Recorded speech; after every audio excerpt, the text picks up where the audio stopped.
Good evening, everyone. Welcome. My name is Gurevich, and thank you for this amazing audience. Wow. So the question is, are we heading towards institutionalization of anti-Semitism in European left?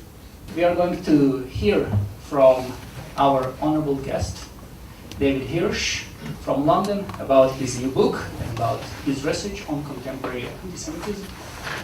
Dr. Einat Wilf, Avi Mayer, Dr. Michal Hatuel-Radoshitzky, thank you very much for joining us. On behalf of the sponsor, we would like to invite Mr. Simon Plosker of HonestReporting. Thank you. Good evening, everyone. This is literally just a couple of words from a sponsor because there are some people here who are far more interesting than I am to listen to. Welcome. Thank you for coming. For those of you who don't know me, my name is Simon Plosker. I'm the managing editor of HonestReporting.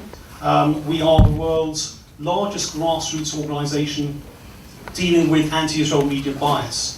And we give you, the general public, the tools to be able to respond when you see anti-Israel bias in your media, in your newspapers, on the television.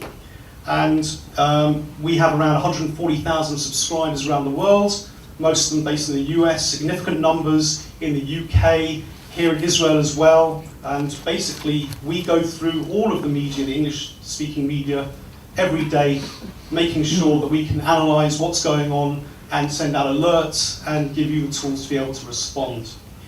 I was asked the question, why are you actually co-sponsoring an event like this?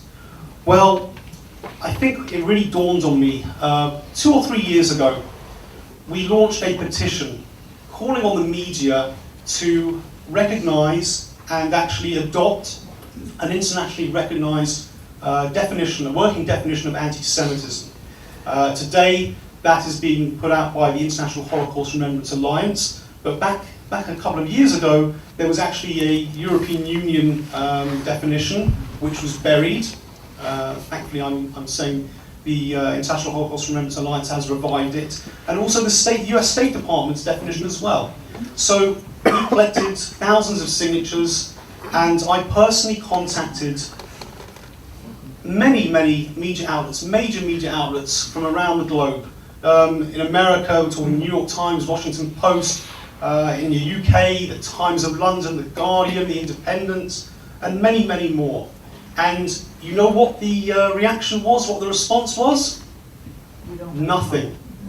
We did not receive a single reply, which I found absolutely shocking, not just because as someone who's born in Britain I find that incredibly rude, but simply because there was no acknowledgement whatsoever that there was any issue at all. And over the last couple of years, we've seen that the media seems to only recognise right-wing anti-Semitism when it's dressed up as neo-Nazis with jackboots. I spend my time, unfortunately, reading far too many articles, op-eds, editorials, where I see classical anti-Semitism coming from a left-wing perspective. And in just the last couple of days, we've seen the anniversary, the centenary of the Balfour Declaration, where the original sin, if you want to put it that way, of 1948 has now become the original sin of 1917. And Israel is now a colonialist creation of perfidious Albion of Great Britain. And unfortunately, I see far too much of this, and I believe tonight we're going to hear from some incredible speakers who have done a great deal in trying to actually make sure that people recognise what left-wing anti-Semitism actually is, because until we do that, it will be impossible to deal with. So, I'm not going to say much more because we have a wonderful panel here who are going to discuss our topic tonight. But I would urge you, please become involved, listen to what's being said tonight, and use that information, because together we can make a difference. And we get many corrections, and we get many responses, and we try and educate the general public. And unfortunately, I say unfortunately, this is one of those topics where we're going to have to do a lot more education, not just to the general public, but to the media themselves, until they recognise and also they will actually acknowledge the internationally recognised definition of anti-Semitism, which includes so many of the things that we see coming from the left wing today. And with that, I'm going to hand over to David, and please everyone, I hope you have an interesting and enjoyable an evening as you can have with a topic as serious as this. Thank you very much.